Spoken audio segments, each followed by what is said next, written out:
What's up, Dolphins? I'm Jim Grieshaber. Call me Gries, the squad show on your Monday as the plan takes crystal clear shape. Malik Willis getting high praise from some former coaches as he gets set to take the reins for your Miami Dolphins. Hey, I'm Jeff Zgonina. What a great day. It's Monday. Let's start the week off with a bang. What you got for us, Kyle? Kyle Krabs, host Locked On Dolphins, and eager to get the update from Miami's leadership group at the ownership meetings, which is taking place this week. Fins up. It's the Dolphin Squad. Everything Miami Dolphins, every week. Breaking down all the big hits and game-changing plays from South Beach. The way only the Locked On Podcast Network can. Sunshine, speed, and squad goals. The Dolphin Squad Show starts now. Kyle talked about the owners' meetings taking place right now in Phoenix. All sorts of stuff on the table in the NFL right now. That's when the owners get together and count their money. I think every year at the owners' meetings, they're usually in Arizona or they're at the Breakers in Palm Beach. And it's unbelievable when these guys get together and you start thinking about the amount of money that's in that room, Z, and they never like to part with any of it. But over the years, the players have gotten more and more fair share as things move forward. And you know, I just think of the old days and the old owners meetings, and you would literally walk into the lobby and you would see these old guys that you had just only heard of and seen on TV. I'll never forget the first time, Z, I saw Al Davis walk by me, and I felt like I was actually getting somewhere in my career. See, Al Davis is walking by, and over there's Jerry Jones, and it's just always a fun time when the owners get together and try to keep all their money away from everybody. Oh, I'm sure they are. I'm sure they're worried about the TV money, and they're also probably worried about who's going to ref the games next year, because that's a big thing that's going on now. Replacement refs, Kyle, here they come. It's a good year to be going in with expectations of, you know, kind of a foundational year. Whatever's going to happen is going to happen. You know, you're not going to have all your hopes and dreams lingering in a Fail Mary with the 50-50 ball, like, what was it, Seattle and Green Bay, and they ruled it a certain way, and they lost their minds. It cost you a game. Yeah, hopefully it gets figured out sooner rather than later, but I'm not pressed about it at all, just because I'm worried about what guys we're going to get on this roster, right? But it'll be fascinating to see how that shakes itself out, because it sounds like they're pretty far apart from the last report that I saw as far as like what share the refs were looking for versus what the league is offering. Yeah, it sounds like they are far apart, and I know they said that they're going to start looking at the spring league refs to fill in for the regular refs. So, and I also heard that if you start reffing bad, you're going to get sent to the spring league to brush up a little bit. I'm on task, huh? Yeah. So it's interesting. It's going to be fun to watch, like everything else in our great league. Z, have you ever played in a game with replacement refs? Was there ever any ref stuff going on while you were playing? No, I don't think so. I don't think we ever had a ref issue in my years. I'm trying to remember the last time the NFL had replacement refs, Kyle. I know it was a long time ago. You see, NFL replacement refs, and you think about it, if the real refs can't get it right, you know what I mean? But they are pretty far apart with the negotiations right now, and they want to hire them, they want to train them. I mean, that's a lot of training. I'd like to know for sure what that entails. What's that training like? What's the crash course like to be an NFL ref? Oh, I don't know. I know my buddy Mike, I played in St. Louis with him.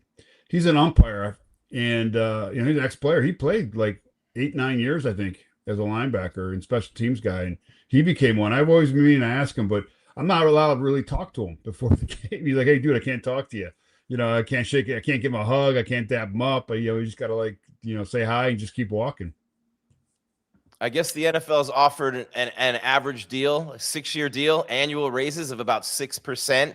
And the average NFL official, just so you guys know out there, and we're talking about what refs make here on your Dolphin Squad Show, about $385,000 for the year, right? And you think, wow, man, that doesn't seem like a lot when these guys are determining the fate. I mean, you think of all the money that's at stake. And I'm not talking about even, what's legal now, sports gambling. I'm talking about just franchise to franchise, the league, what it means, Kyle, to actually win in the NFL. And you got guys making $385K, less than every player, every coach, and they could be the ones determining. So, man, I know it's a part-time job, but I'd almost rather they find a way to make them full-time guys and pay them a lot more than that, so that we have billions of dollars on the line, and you got a guy making $385K who's a part-time employee determining the outcome. Yeah. I think the interesting thing here too is, kind of the assimilation of more technology into kind of the officiating of the game. And they're trying to figure out like what the right balance is on what's reviewable and what's not reviewable. But now you're starting to get like chips in the balls and the camera measurements and all that kind of stuff. So on one hand, you'd like to think that kind of mitigates the risk of like an egregious bungled call, like that lockout game with that Fail Mary that was back in 2012 when the referees were last locked out. So you'd like to think you can kind of protect yourself from some of that, but at the same time, like, I don't know how much that helps the Referees Association to kind of get leverage in their negotiations, right? Because they say, well, if we got now back in 2012, we didn't have a spring league. So now you got a spring league with officials that are doing it. And now you got more technological tools. This could be a bumpy ride for these guys, I think. Just kind of hearing how far apart they are on the annual raises. And Gries, to your point, like there's a lot riding on it, and you want those guys to be happy and well compensated. And the league's probably looking at it saying, well, we got X, Y, and Z. What else can we implement that's going to make sure we're getting it, whether we've got the regular refs or the replacement refs? Well, here's the thing, though. You're making $385 part-time. That's hard for me to say, be in your corner if you're asking for more money. That's a good little stroke right there, $385 for, you leave on what, Saturday? You come home Sunday night, let's see if you Sunday game. I know you get your little seminars here and there and this, that, and the other. But at the end of the day, it's hard for me to be in your corner on that, because you are making more than some assistant coaches. Like assistants, to like assistant D-line coach or assistant, wide receiver coach. You're making more than him, and he's putting in way more hours than you during the week for that game on Sunday. That's why, to my point, Z, I'd rather see them have them find a way to make it a full-time job. They should be in seminars and clinics and vision tests and reflex, everything, every single week. I mean, make it a full-time job. You have so much at stake, so much on the line in every one of these games. And these guys, and you've talked a lot about healthcare, Z, right? And it to me, it always begins and ends with the players. Players first, coaches second, and right on down. So if anyone's getting taken care of, getting healthcare for life, it's got to start with the players and work on down. But the officials would have to be in that third or fourth tier there, Z, when you're talking about like what they contribute to the game. And it's an active job, right? So if the officials don't have the same healthcare as the people who work for the league, shouldn't they? Well, you'd think so, but it's going to be interesting what the owners do here, because, again, they have a union. Coaches don't have a union in this league, because what the owners are going to say, we'll go to the next guy. So it's going to be interesting to see what they do if it gets down to where they're going to hold out. If the owners finally say, all right, screw you guys, we're going to get a whole new set of referees, get them from college, get them from the spring leagues or pull them from wherever, get them all tuned up. Because they're talking about starting that soon to get them all up to speed in case it does happen. And they may just, hire these people and start their own little gig, as owners. Because when you're dealing with billionaires, they can do whatever they want. So it's going to be interesting to see when it comes down to training camp, if they haven't got this resolved, what the owners are going to do. Yeah, and you don't want those guys out there if they're not ready. And, one of the things that always seems to happen with things like this where you kind of lose people, and again, this is something that, look, it's officials. It's not for me to really say, but the union has resisted certain things that the owners are looking at and they want to have changed, like increasing the probationary period from 3 to 5 years for new officials, when they get hired on the job. Increasing and shortening the dead period really is this one. This is the one that I love, guys. Shortening that dead period during the offseason to allow for more training, including the requirements that the lower performing officials have to work spring football games to improve their performances. The union doesn't want that in there. And they don't want to get rid of that seniority-based approach. And I love it when the best officials are working the most important games, right? Wouldn't you rather have the best, Z and Kyle, rather than the most senior? The ones with the most seniority are not always the ones that are the best. So they have that seniority-based system now for who gets the bigger games, Super Bowl playoffs, things like that. Whereas the NFL owners want to make it performance-based so that the ones who grade out the best during the year get those primo performances. So that's, again, where a lot of the unions lose people. And I don't understand why they would keep fighting those things, because it hurts their overall cause. Oh, yeah. But the thing is, if you watch these games nowadays, how many flags are picked up throughout the game? Because New York says something differently in the earpiece. So like the refs that are even at the games, they're not really calling it anymore. How many times is a delayed penalty because New York calls in and says something? You see it every weekend. Every game you see it 2 or 3 times a game. It's happening. So again, who is really reffing these games? Is it New York, or is it the people that are there?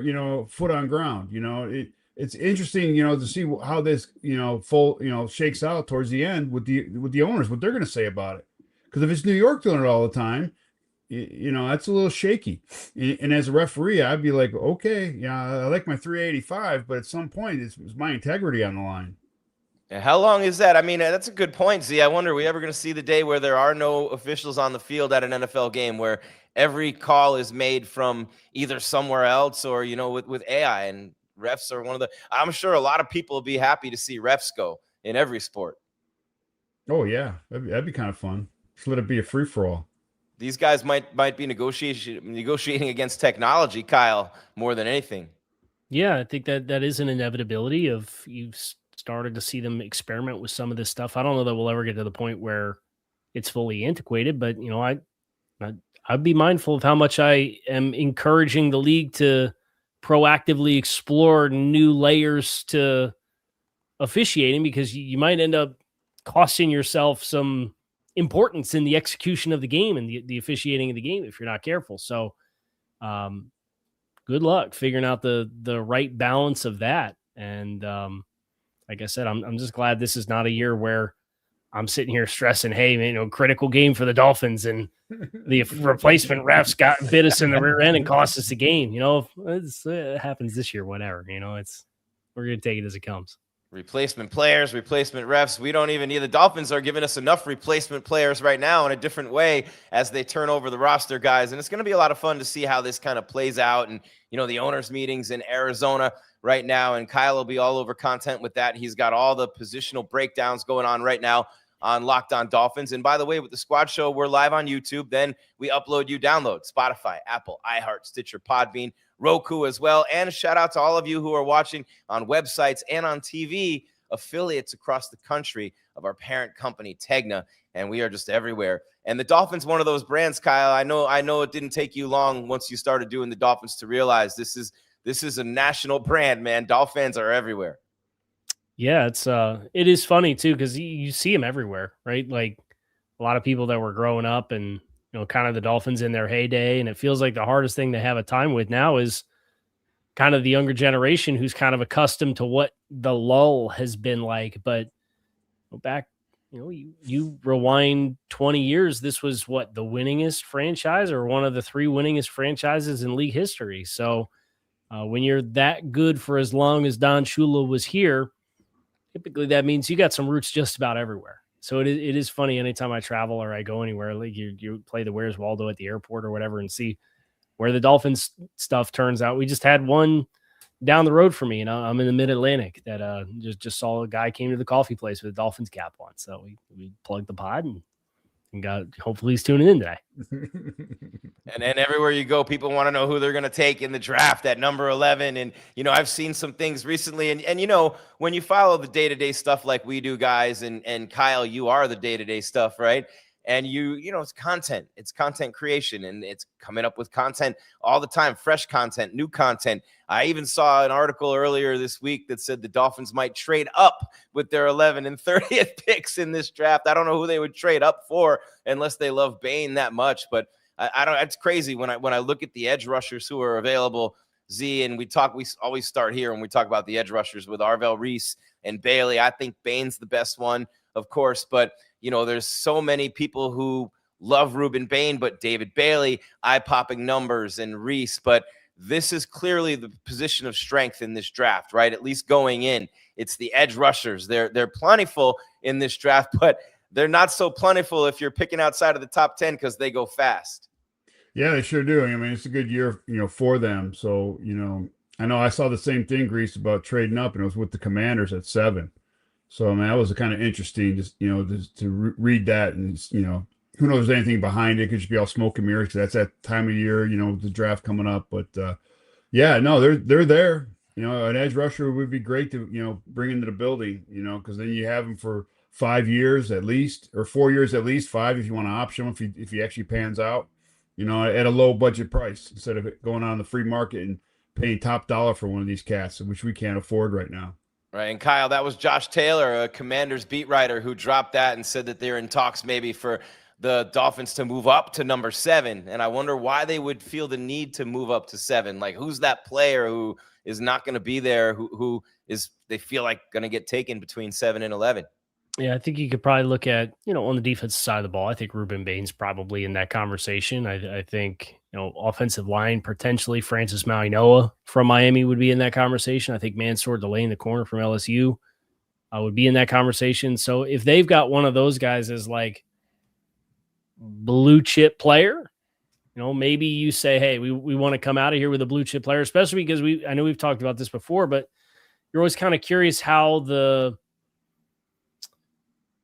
league going to value draft picks in any given year based on the class. And if it's a cheaper year to move up or down, you might be able to get that deal done for cheaper.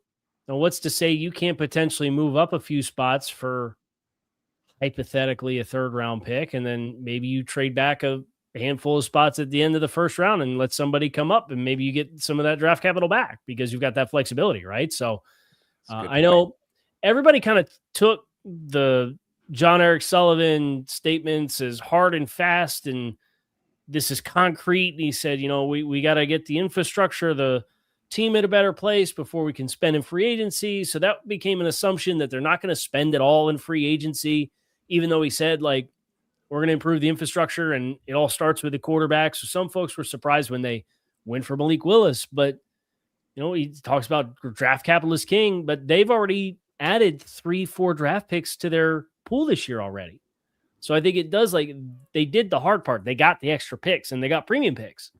So now what you do with it from here, you can be flexible to maybe move up, maybe not move up, maybe move back and get even more, maybe get some 2020. Like, I don't know. But like, I would not assume, based off of Jon-Eric Sullivan saying draft picks are the lifeblood of your franchise, assume that means they're not going to entertain an opportunity to trade up if they love a player, because they've already walked the walk and got the draft picks. And now what they choose to do with it, that's going to be up to them and how their board looks. And when you look at Washington at 7, you got New Orleans, Kansas City, and Cincinnati after that, all teams that are in the market for an edge rusher. So it's got to be someone coming off that edge. And I think, to Kyle's point, it's probably Ruben Bain. Will pick this up on the other side, or maybe they trade up to get another 2nd round or 3rd round pick or 2, and then trade down again and just accumulate a lot more. There's so many things that you can do. And that's the whole point. That's why we talk about it all the time with Jon-Eric Sullivan. He says the right word. It's capital. And we will talk about that on the other side. It's your Dolphin Squad Show on the Locked On Podcast Network, your team every day, the #1 sports podcast network. Going to tell you quickly about Robinhood, and we'll keep it going here with your Squad Show.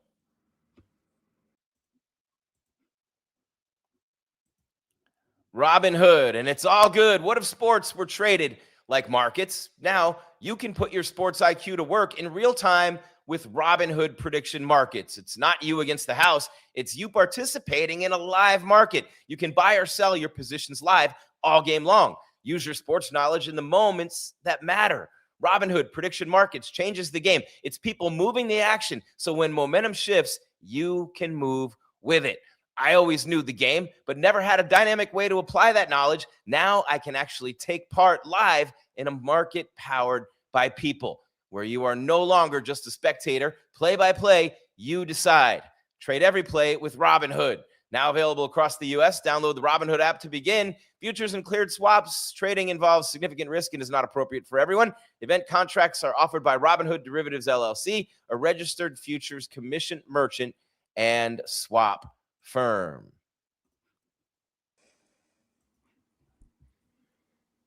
There we have it. All right. And real quick, want to talk to you about our Everydayer Club, man. This is awesome. Check out our Everydayer Club for ad-free episodes and access to a group chat with Kyle Krabs of Locked On Dolphins, as well as other listeners and viewers of this show. Tap the link in the show notes or go to your Everydayer Club, Kyle, for the Dolphins, which I'm going to throw to you for this one.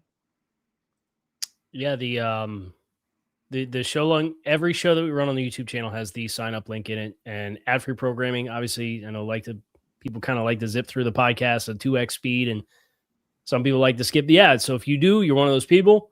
The Everydayer Club is a great chance for you, as well as kind of cohabitating with the Locked On Community Discord. All right, and I got it here at Locked On Dolphins.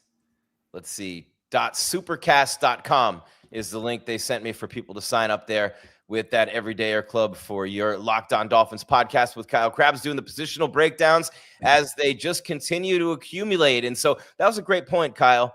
And I wonder if you would break that down a little bit more for the audience, right? Just because they trade up, they may love a player and they may really want to make sure they get Ruben Bain before those other three teams pick. And any of them could be picking a guy like Bain. It might be another player, but looking at it and you kind of put 2 and 2 together. And hey, what's 2 and 2? That's 4. That's Bain's number. So when you think about it that way, but moving up doesn't necessarily moving up to get a player. They might be trying to steal another second or third rounder from Washington, and then they could still trade down and accumulate even more. So you're saying they would move up and get more picks? Yeah, so let's say they move up from 11 to 7, and in order to move up to 7, they end up giving up what? They'd give up a second-round pick or number 30. They could swap picks with Washington. My point is moving up higher into that first round and guaranteeing that you get a guy like Bain for someone else who would then give you another second or third as part of a package for that pick. Yeah, so, I mean, I think there's probably going to be some creativity this year with trades, and I think a lot of the 2027 picks are going to be off the table because everybody knows it's expecting it to be a good class. So does that involve, if you move up, can you get a pick swap where like you get a pick back, but you give up a higher pick and then you get a lower pick back? And, the fact that they've built up the bank is that was the hard part was, what pieces do we have that's going to get us a big piece that we can then spend or catapult up and get 2 really high drafted players, or maybe move back down, or maybe the board falls right and we get somebody's 2027 pick, or maybe they just sit here with all these 11 picks and they pick them and they see how the 2026 season goes. And if they like what Willis did, but they still pick reasonably high, well, they could talk about trading the 2027 pick. Like, they have the flexibility now, right? And I do think any conversations that are had from this point moving forward, whether that's you give us 71 and you get 43 and we flip-flop, like, I don't know how the math works out on the chart like that.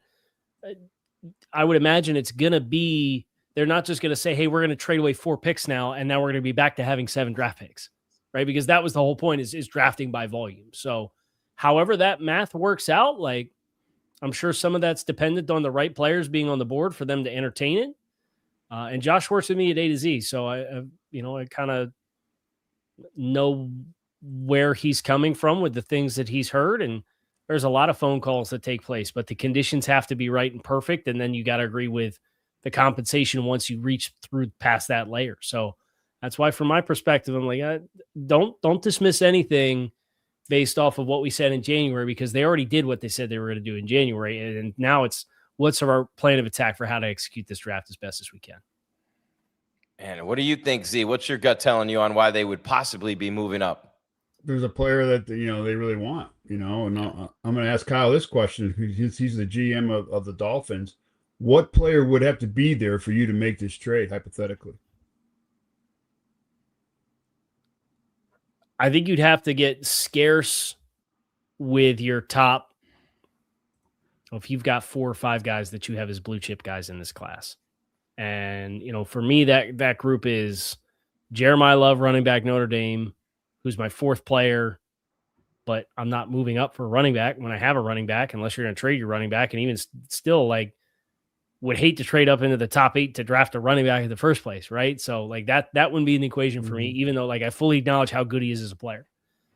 It's Ruben Bain, Caleb Downs, and man, who's the last one? I'm blanking out. Those are the 2 that are most relevant for Sonny Styles. Ohio State. Those are the 3 highest graded position guys. A linebacker and a safety, like it's already a marquee investment to use the top pick, but then to put the extra draft capital to trade up in the first place, like that, now you're getting kind of rich, right? So I think the pass rusher would be the one that I would say you could probably justify it. I do think there's good pass rushers in this class, but the drop off from Bain, Reese, and Bailey to the tier 2 guys that's like TJ Parker and Ivakeem Messidor in that group is like a late 1, early 2. I think it'll probably predictably go in the late teens, early 20s. Zion Young from Missouri, like that's a pretty sizable drop. And I think it's a premium position. So if you're head over heels with that guy, I think that would probably be the spot that I look at and say you could justify paying the price, assuming that it's cheaper than it would be on a typical year because of what the class as a whole looks like. Yeah, I don't think you're trading up, Z, for anybody but an impact player like an edge rusher or an offensive tackle you could have to protect your quarterback's blind side for years. I don't think you're trading up 3 spots or 4 spots in that situation to get a receiver or a DB. I think it's gonna. My gut, just sitting here, Z, you tell me what you think, but my gut is they want to make sure if they do this, it would be to make sure that they either get Bailey, Reese, or Bain, one of the 3, and prevent those other teams, because those teams are all predicted to be in that hunt for one of those guys. Oh, yeah. I mean, if Reese is there, I think it's a no-brainer. I think you go ahead and do it because now you're bringing a Micah Parsons type player into Hafley's fold like he had last year. Mm-hmm. You can do a lot of things with that dude, off the ball, on the ball, in your pass rush packages. I mean, the kid makes plays, and I can see that happen. Bain, Bain's got, he's a gifted player and everything, he just that to me, his numbers, I mean, I know he's going to be a top 5, top 10 pick. I get all that. But if you look at the numbers, he didn't have a whole bunch of sacks now. I think he had 4.5 and Reese had 6.5 and Bailey had 13.5. And then you go by quarterback hits, Bailey had 35, 45 hits on the quarterback. Now, again, I didn't break down the tape. I didn't watch the tape. I don't know if those were legit or if, they were fall off sacks or what they were. A lot of guys, can miss a bunch of sacks too, and that's worrisome. I graded a kid out to the top 5 pick and he probably missed 20 sacks, just couldn't get the quarterback down. It was the craziest thing I ever saw in my life, but he was a top 5 pick, so again, some of that kind of worries me a little bit, but again, I didn't break down them like, like Kyle has, or like anybody in 32 of the, in the building have done. I'm just going off of what I read and what I've, seen on, TV. Kyle, I know you've looked at a lot of that film. Yeah, he's a close quarters guy, right? And when you're a close quarters guy who doesn't have great length, like that is something that, reps can get muddy for Ruben. And I do think where I take a lot of solace with the way that he plays is the way that he could play up and through and down the middle on guys. Even if he's not completely winning and uncovering and finish plays, the ways in which he can squeeze the pocket from the side, if you've got complementary rushers on your front, and I think that's what you saw with Messidor on the other side, right? Where like they got some guys inside that are back this year for them that were pretty disruptive players as well. You can get the quarterback off your spot. And I think that's where Ruben, even if you're concerned about how the combination of first step explosiveness and how he corners, and if he's consistently a speed rush guy, even if he's, I don't want to say just a power guy, because I think he's got, good enough, a good first step. And if you let him get out there on wide angles and that tackle's got to open that stance really early, like you're really vulnerable to him, taking option A, option B, or option C and going inside of you, right down the middle or on the outside because of the power that he has. Even if he's not winning fast and sexy in 2 seconds like David Bailey does, where I think that's a lot of his reps are speed off the edge and really stressing your ability to stay in a pass set and keep your angle on him. I think the disruption element is still there that warrants for me that title for me of that highest rated pass rusher that I have personally. Now, Reese is really fascinating, right? Because he's a linebacker hybrid type, and he just started working with the pass rush consultant that's down in Dallas now, their pass rush coach, who's worked with Denver, and their group of guys. So if he can reach his full potential, I think he probably has the most compelling ceiling, especially with the way that the league's going now, where these linebackers are outside ends. You're going to run simulated pressures and drop them out because you're moving the center a certain kind of way, and then you're going to get a free runner off the other side, and you can drop out and play some zone. He's got all that in his background, in addition to the off-ball stuff, in addition to a really explosive physical profile. So it's the projection versus the potential of both guys. And I think Gries has a higher potential impact, and I think you can probably line him up in more ways. But I think Bain for me is the clean. I feel like I have a better idea of what he's going to be, and I'm comfortable with it in the NFL. Hand in the dirt, Kyle. Hand in the dirt, Ruben Bain. He's a guy who's going to play the run well on the end as well. There's one play I had in mind, and we got to go to a break, but in the Ohio State game, which always brings a smile to my face thinking about that last game against Ohio State on New Year's Eve, but the play where Keontae Scott Z ran back that pick six and made it 14-zip in the second quarter, Ruben Bain came around the edge. Now, this play, Ohio State runs against everyone, and it works against everyone, but the disruptive force of Ruben Bain and then of Keontae Scott on the back end, too, to come around the edge. Now, what they did is they down block everybody to the right side like they're running the ball, and they left Ruben Bain unblocked. The tight end was covering up that side of the line of scrimmage, goes in motion and goes out wide. Okay, so that tight end leaves, nobody there to block Bain. So Julian Sand just wants a quick hitter, look left, and toss it out there to Jeremiah Smith, which usually is a play they can use and offset the pressure of teams and things like that. Looks like a run to the right. It's a quick toss to the left. Problem was it was Ruben Bain. He was in Sand's face before he had a chance to even flip the ball, and Keontae Scott had jumped the route. So that one play in particular, to me, it's on every tape of Ruben Bain, and I think you guys know the play I'm talking about. The disruptive force where 9 out of 10 defensive ends would have been nowhere near the quarterback on that play, and that's the kind of speed and disruption that Bain brings. No, but like Kyle said, he's the kind of guy that has to have a supporting cast with him, to really flourish.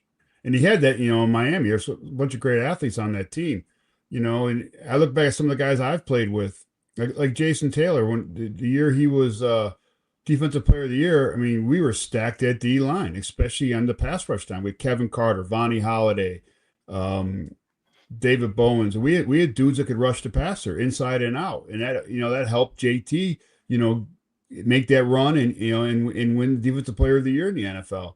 But if you don't have that and you're a one-man wrecking crew out there, they can slide to you. They can do a lot of things, to minimize your production, and that's one thing that, like coaching here in Dallas, when I was in Dallas coaching with Micah, he was always wanting an inside force with them. He's begging, guys to come and play with him, on the inside, just so, to push the guys out, the quarterbacks out to him, and he sets people up to help him all the time, and you have to have that, because right now, one-man wrecking crew is not going to work anymore in the NFL.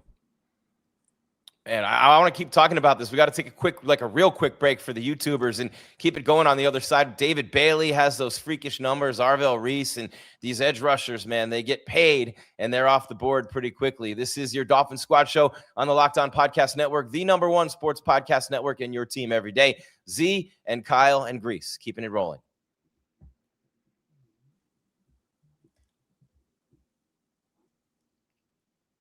Quick one for the YouTubers. And, Bailey, Kyle, at 250 with his speed. And, I like Arvell Reese too. And to your point, Reese can be more of a hybrid and he can play linebacker and he could be really good in that role. And I'm looking at Bailey as kind of a guy who could do either one too, but I kind of look at him more as a hand in the dirt guy like Bain as well.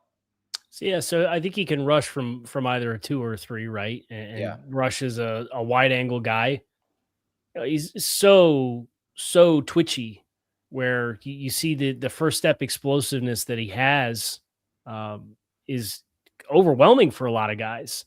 And he's got sufficient length. He's over 33.5 on the arm length, and it shows up for him. And I think the biggest advantage that Bailey has as a rusher versus both of those other guys is the way when he takes that first step explosiveness and he's able to, run the arc around the outside, even if he's got a tackle that's leaning on him, because he has that length that Reese and Bain don't have, like his drive-bys, he had 7 forced fumbles the last 2 years combined because he can have somebody that's leaning on him and he can still put his arm out there and influence the quarterback in kind of those tight blocked areas. So everybody sees the inside spin move and the stab and the chop and the kind of the Euro step to come back across the guy's face to win inside, and the acceleration and closing speed. And that's all very evident with David as a player, but he does have a larger area of influence as far as the drive-by stuff when he's still engaged with guys. But the thing that I struggle with David is I think the run defense has a long ways to go as far as like consistently dealing with the point of attack and setting edges and turning stuff back inside. The pass rush profile is so good, but I think he's got to grow into how he stacks blocks. And part of that's based off how you as a coach uses him and put him in positions to be successful. And I recognize that, but I don't think he's a complete player at this point by any means. And I do think when he has guys that can stay with his first step burst and he's trying to run the outside loop, I think there's times where if he doesn't get that hip to hip relationship pretty early on, his ability to turn the corner and get his like cleats to stick in the ground and take a tight corner at the top of the turn, I think is something that it compounds on him in addition to being like a lighter, high cut guy. So there's pros and cons to all these guys, but that's kind of how I view David Bailey. I think he's got the best, most overwhelming individual trait of all these guys that we're talking about as the top edge rushers. Yeah, and you look at a guy like Falk, Z, who's 275 pounds, 6'6", out of Auburn, completely different player, 25 pounds heavier than Bailey, taller. It's just interesting. It just depends what you like, what kind of defense you run, right? But as you're hearing all these things, Z, what are you thinking as a defensive line coach? Well, I mean, again, who's going to fit my scheme? Am I a wide 9 scheme? Am I having a lot of 6 technique? Am I have a 5 technique? Am I stunting these guys? That all comes into you have to look at it. The one big picture. Who fits where? It's like a puzzle piece. Like I see Bailey, he'd be a great pick for the Chiefs. He fits their scheme. And they're in dire need of a pass rusher. I don't. You got Kalafis on the other side, but you need someone else. Chris Jones is getting older in the inside. So I see him there, and that's again, that's like we talked earlier. These are teams behind and ahead of us that we may have to jump in front of to get one of these good pass rushers if that's what we're thinking for this draft. And that's why I brought that up. Because Kansas City's in dire need. I know the Saints are in dire need too, but they just paid Chase Young, and he had a breakout year finally again. He had a big year coming off an injury. So, they're happy about that with him down there. So you just never know. I guess we're all in agreement, right? When in terms of the top level guys, it's Bailey, it's Reese, it's Bain, right? And then you go and you look at that next level down, and it's Falk and it's TJ Parker, maybe Mesidor's in there, maybe Zion Young's in there. Are we looking at that the same, Kyle? Yeah.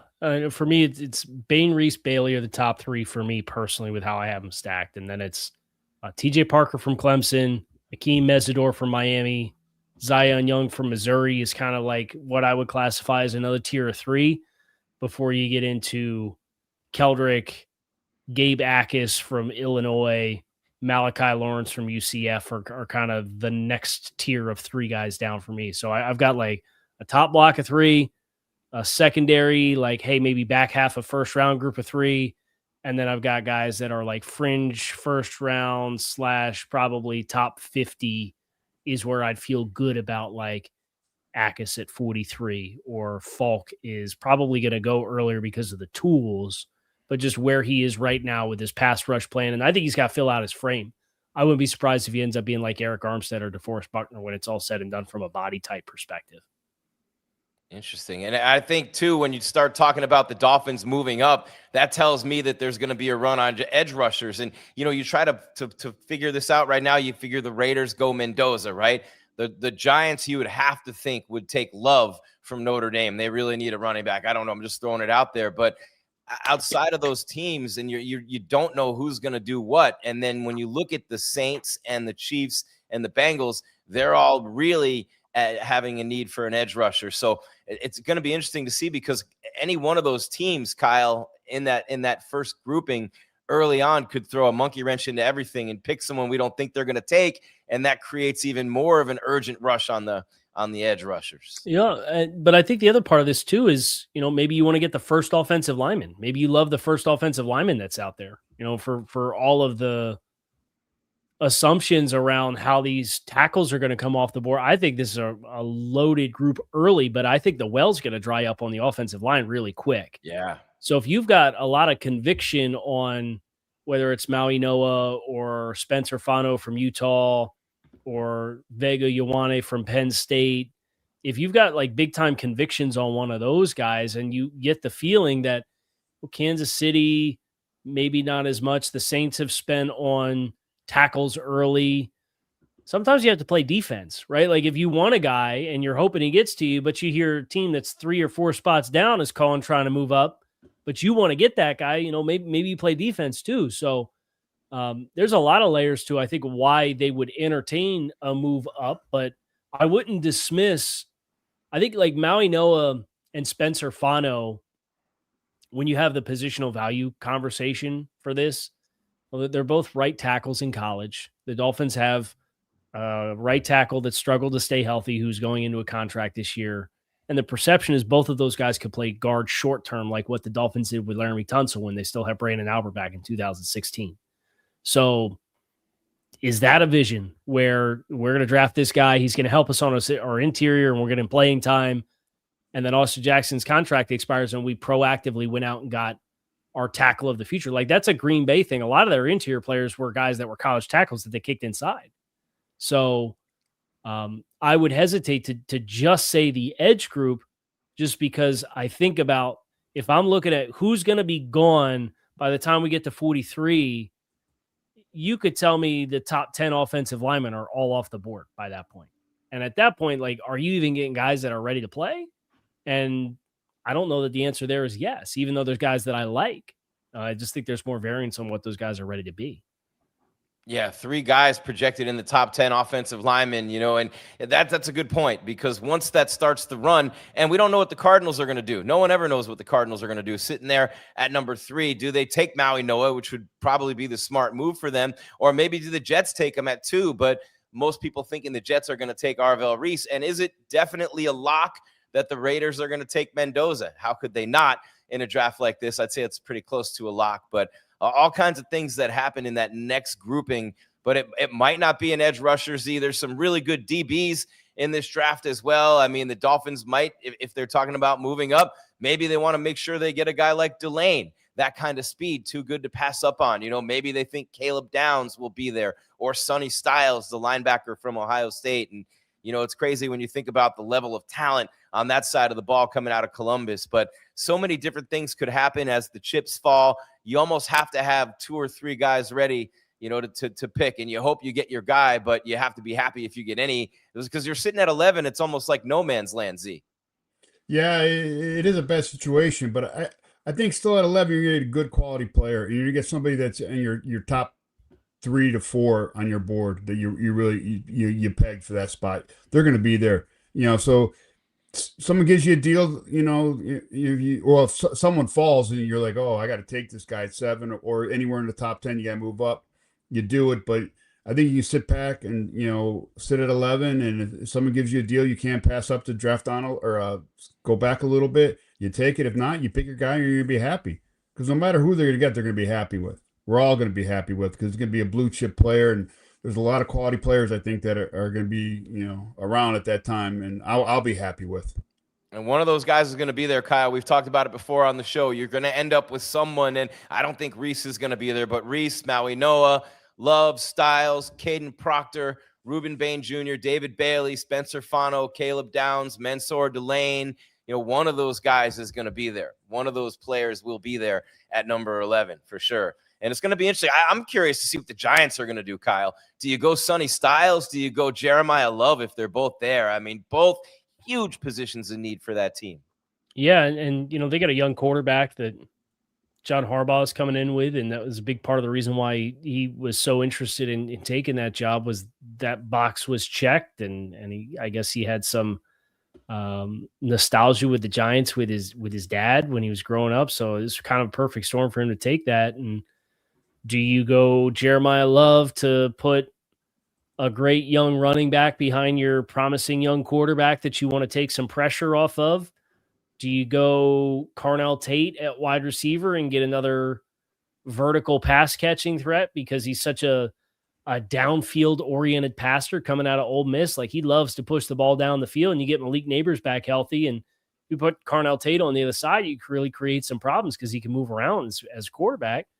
Or you go Sonny Styles or Caleb Downs, and you get kind of the quarterback of your back seven. And it's kind of the Baltimore thing, right? Is you had a do-it-all safety in Kyle Hamilton, and they traded a 2 for Roquan Smith there in Baltimore. And that was a huge deal because they don't really make splash plays very often. And they traded a second-round pick for Roquan and gave him a $100 million contract a few years ago. So, that's kind of the 4 for me, is the 2 skill players, Jeremiah Love, Carnell Tate, and then Sonny Styles, Caleb Downs. I think for me, that's probably the short list for what's on New York's plate.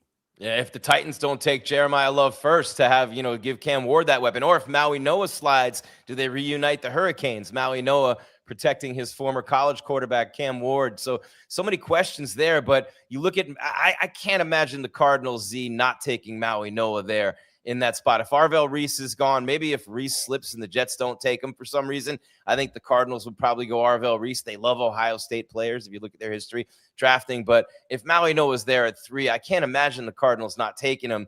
And if he does last past that pick, I'd imagine the Titans would take him at 4. But that sets it up for the Giants. It's going to be interesting. Cleveland, Deshaun Watson and Shedeur Sanders in that quarterback room, right? I always need offensive and defensive linemen in Cleveland. And to the point, Z, about the trades where the Dolphins potentially talking to the Commanders about trading, this mock draft that I'm looking at right now, you see Reuben Bain Jr. and David Bailey both available at number 7. So each of those guys sitting right there if they were able to pull that trade off, and it could be a possibility to have both those guys there and to choose between the 2. Yeah, no, that'd be fantastic if we traded up for it. But, who knows what's going to happen between now and then? You're going to see a million of these mock drafts and keep changing every day, every week. So, we just got to wait and see. It'd be great to trade up and grab one of those 2. It'd be phenomenal. It's almost a bad thing that they're both there in that scenario because, we think about Washington and Dan Quinn, and, they're kind of a slow burn pass rush group. They might want some explosiveness. So, yeah.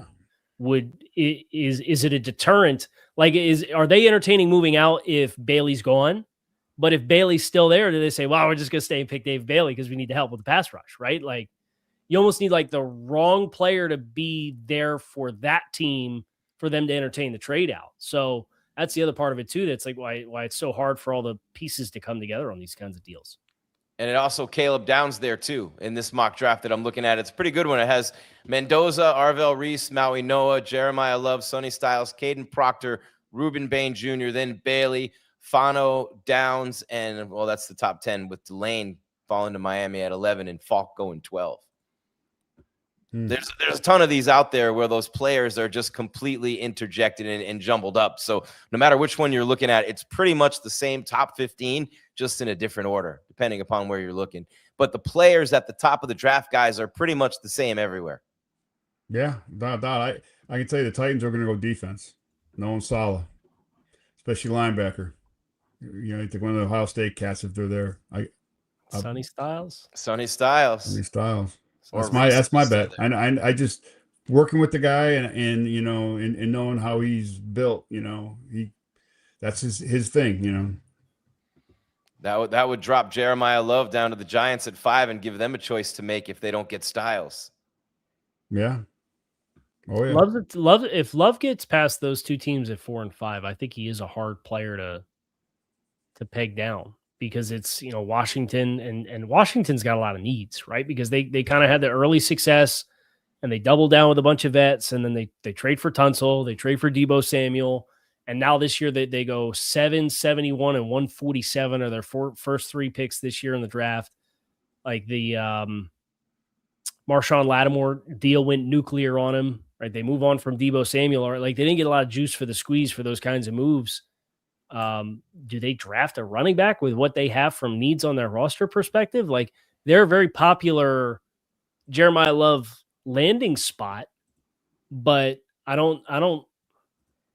it probably wouldn't be near the top of mind, especially when you have a quarterback that can help aid your run game the way that Jaden Daniels can, because there's a run threat there and you don't want to run them into the ground, but you get teams fit you in the run a little differently when you got a quarterback that can put the ball in the belly of the running back and then has the threat to pull and get around the outside. It kind of gives you a little bit more luxury for what you do running the football. Interesting. There's a lot of scenarios looking at this, man. It's a lot of fun. Let's take this quick last break. It's real quick for the YouTubers. We upload, you download as soon as we're done live, and that is Apple, iHeart, Stitcher, Podbean, Spotify, wherever you get the audio version of your podcast, and, of course, Roku as well. It's your Dolphin Squad Show with Gries, Kyle, and Z, wrapping it up on the other side in just a moment on the Locked On Podcast Network.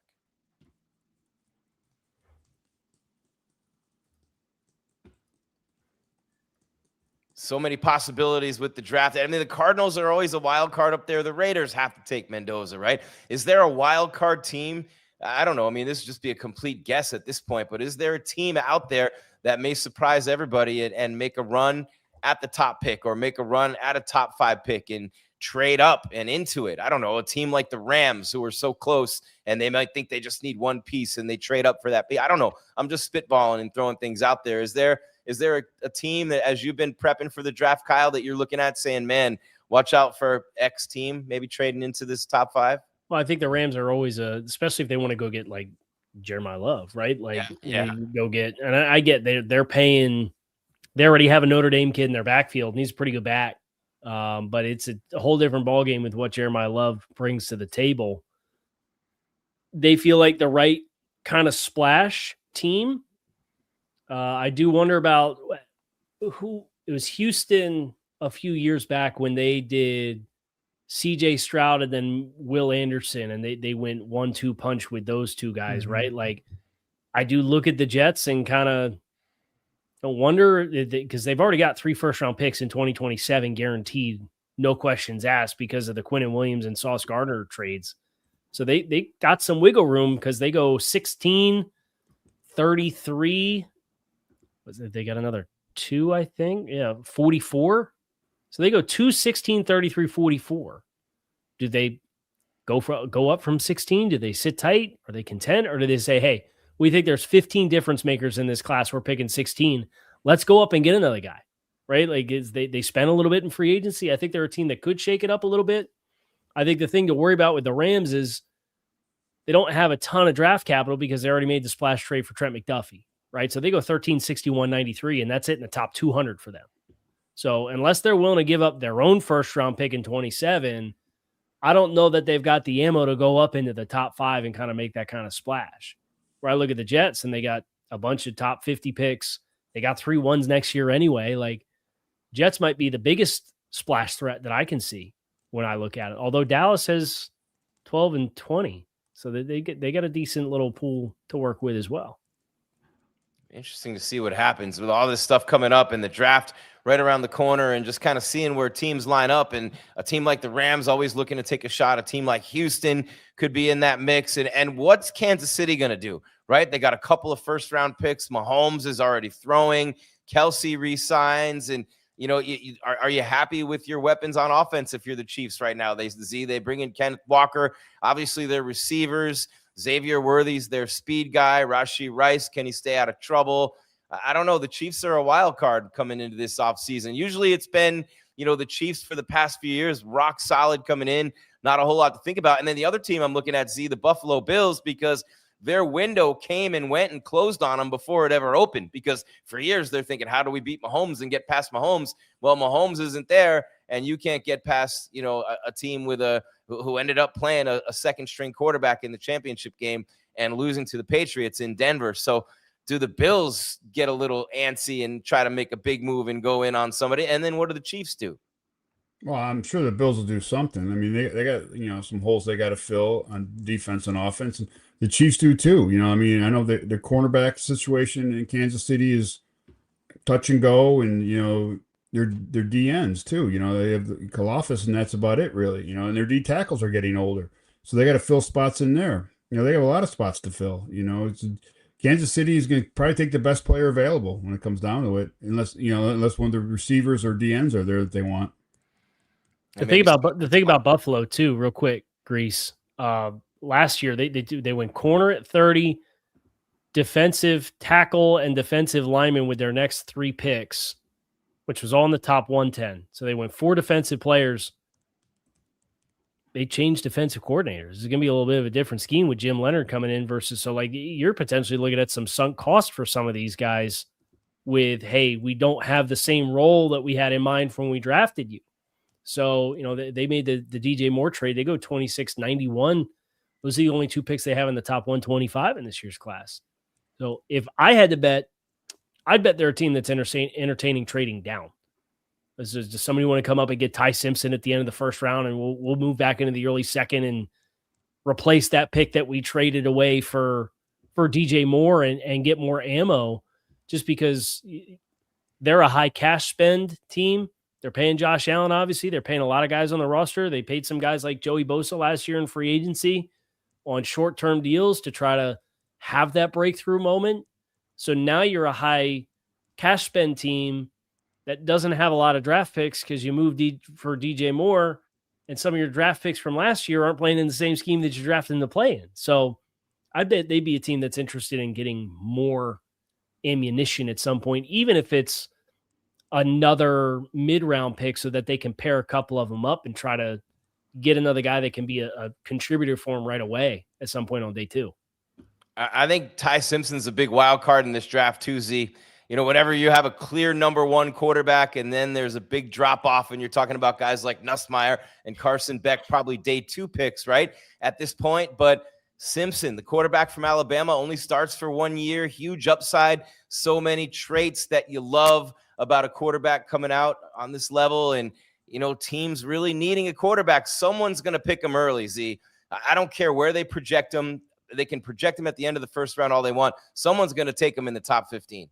I know it happens every time. Someone's going to take him. I know that. I wouldn't be surprised if the Rams do at 13 for an eventual Stafford replacement. I think that when there's not a clear number 2 QB, someone's going to pick him too soon and make a reach pick. Oh, it could happen. I'm not saying it's not. I don't. If my draft board, it won't happen until after 20 at the earliest. Even that's early, And between him and Nussmeier, you flip a coin, really, at that point, because both those guys are going to go probably late first, early second, or mid second. I see, those coming off the board, but I don't see anybody. I don't think anybody trading up for him. I don't think that he's, that type of quarterback where someone's going to trade up for him. It could happen, but I don't see it. Not in this draft. What's your response to all that, Kyle? I think the team. I think the 2 teams to watch are the Jets, maybe the Browns at 24. If I wouldn't assume he's in the conversation for 6. But then I really think if the team does trade up, it's probably Arizona doing what the Giants did with Jackson Dart last year, where they went from 34 to 26, and they gave up a couple of mid-round draft picks to get it done. Like, I think that's the trade up. If you're going to get a trade up for a Ty Simpson, I think that makes the most sense. And look, Monty Ossenfort, the GM there in Arizona, he's been there 3 years, right? They won 3 games last year. I think they won their first 2 games and then went 1-14 the rest of the way. They just made a head coaching change. And your plan at quarterback right now is Jacoby Brissett and Gardner Minshew. Good luck. Like, you better have an answer that's not that, because if that's your answer and you go in and you have a bad season with a coach, the coach is going to go to the owner and say, look, this isn't my guy at GM. I need somebody that's going to go out and pick the players that I want him to pick and get a better plan in here. And the roster's not where it needs to be. And he was here before me and he's been held over. And if I'm going to do my job to the best of my ability, like, that's how these half resets usually work, right? Is the holdover ends up on the hot seat expeditiously fast unless you start winning. So I think Arizona, for me, 3 is way too early for me on the Ty Simpson conversation, like way too early. I would take the under on, like, I would put him in the second half of the first round. And I think the Jets are the interesting team because they pick right there at 16. But so 16 Jets. Okay. I can't help but look at Arizona. I'm like, you better have a better plan other than Gardner Minshew, Jacoby Brissett at quarterback this year. Because if you don't, I think that GM's that seat's gonna be burning hot before we get to October. Especially when they just did that whole deal with Kyler Murray and then he leaves for nothing pretty much, and you're paying most of that money and it leaves a bad taste anyway. And Cardinal fans have had nothing but bad taste in their mouths forever. It's been a really not a really well-run organization for a long time. But I'm with these guys, like middle of the first round, maybe for Ty Simpson if the teams make a run at him and pick too early. And I'm thinking for the Dolphins, where there's smoke, there's fire. And my final thought on this one, Kyle, I'll go to you first, is where there's smoke, there's fire. If there's talk about the Dolphins moving up to where the Commanders are, it's got to be that edge rush group or Maui Noah. It's got to be they think Maui Noah is going to slide, or they want to get Bailey or Bain. It has to be. Yeah, probably. And I'm sure they've had a bunch of conversations with a lot of folks, and maybe this is the one where they felt there was a little bit of traction on, like, hey, let's keep tabs, right? But they certainly have the flexibility to do it. I'm kind of inclined to like to see them kind of stay put and just pick for volume, but I would totally understand like using one of the third round picks to incrementally move up if it's going to guarantee you to get a guy that's in a different tier on your board. I think that the thing that I would say is if you're going to jostle and move up, have a corresponding move. Let's make sure. I really like what we did to get all the volume of draft picks. And I think they need to, they need every one of them, right? Because you look at the roster and you look at the number of roster spots that are available and the number of guys that are on the 1-year veteran salary benefit contracts right now. Like a lot of those guys are probably going to be on the outs again next year. So you need a big influx of guys with multiple years on their contracts to kind of avoid staying in that cycle. So I think that's the biggest thing for me is if I'm totally cool, you got a guy and he's your guy and you got conviction, you want to go get him as long as you're not overpaying to do so. But if that's what ends up happening, I'd love to see you have a corresponding move to make sure that we don't compromise the volume of the draft class, because I think that's the most attractive thing about it. All right, Z, if Reese and Styles are gone at 7, you're either playing next to him or coaching him. Who do you want with that pick? One of the 2 tackles. Offensive tackles. Offensive tackle. Mm-hmm. Okay. Yep. Okay, so you'd go offensive tackle over any of those edge rushers. Yeah, I mean, I would. I mean, again, there's a need in both spots, And Kyle, you even mentioned, they could play guard for a year and then move out to tackle, and you got to score points too. I know you got to get after the quarterback, but you got to hope that Chop has something left in him. And, one of these guys that we've signed, this offseason can come in and, and do some work for us, So to me, it's the offensive line because it's hard to get a good tackle, especially a left tackle or even a right tackle, and if you build there, you got a chance. You always got a chance there. And you got to evaluate this quarterback that you're paying too. Yeah, exactly. You brought the running back, so you put a lot of, hope and prayers on that offensive, you just want to make sure that you give them the time to find the hole or, drop back and throw it without being on your back the whole game. So if it's not Maui Noah, it would be Caden Proctor from Alabama. It would be Fano from Utah. Fano. Yeah. And those guys are both projected top 10. Mm-hmm. So Fano would be your guy. I mean, you can never go wrong taking an offensive tackle from Utah. Never. Those guys are like trees. They're mountains. They're huge. They're strong. I mean, So he's a beast. He's a savage of a player. So is that you, Kyle, too? For me, it'd probably be Ruben Bain. And then I'm looking at, what you have at 30 and do you want to get a trench player? Are you more comfortable with wide receiver and then kind of playing the game to see what would make it to 43? But that list of players for me is Ruben Bain, Francis Maui Noah. I do have Vega Ioane from Penn State, but you probably don't have to move up to get him because he doesn't have tackle availability. I think he's the best offensive lineman, but he doesn't have the positional flexibility. So that's the complicating factor with Ioane from Penn State is he doesn't have the long-term payoff at tackle. So I have him in the same bucket as Maui Noah. So, I favor Ioane slightly, but I totally understand if you say, hey, we want the payoff at tackle with a top something pick, especially if you're going to give up an extra pick to go up and get him. totally get that. I think that's totally justified. I do have Fano as my next offensive tackle down. He's the next tier down of grades for me. So it would be like Bain, Maui Noah, or probably the two that I would be entertaining if I was coming up. Yeah. And then I'm letting those other guys get to 11 for me. Okay, other guys. Yeah, I would say Bain would be the guy that I would want, if not Maui Noah, but I don't think Maui Noah is going to be there at 7 or 11, and then it would be Bain. But I think you can't have generational talents like those two guys right there in your own city, and you have to, I think they're going to end up with one of those guys regardless. But it's going to be a lot of fun to see what happens either way. And, of course, with Malik Willis and that skill set, his speed, and everybody talking the way they're talking about him with Achane behind him in that backfield, yeah, an offensive lineman in that spot would be a good one as well. So great job as always, guys. Another good show in the books. Dolphin Squad Show on the Locked On Podcast Network, your team every day. Kyle, you still have those positional breakdowns coming. What else can people look for on the channel? Yeah, we're going to see what comes out of the owners' meetings and react to any headlines that we get there. I'm sure we'll get some quotes from Hafley and Sullivan over the next 24 hours or so. So I got my eyes kind of peeled for that, and we'll probably do a mailbag by the end of the week.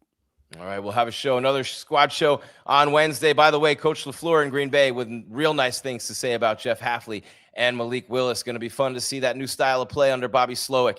For Jeff Zgonina, for Kyle Krabs, I'm Jim Grieshaber. Call me Gries. Thank you so much for being here for your Dolphin Squad Show on your Monday edition on the Locked On Podcast Network. Your team every day. We'll be back Wednesday. Until then, keep your game tight and your mind right. We'll talk to you then.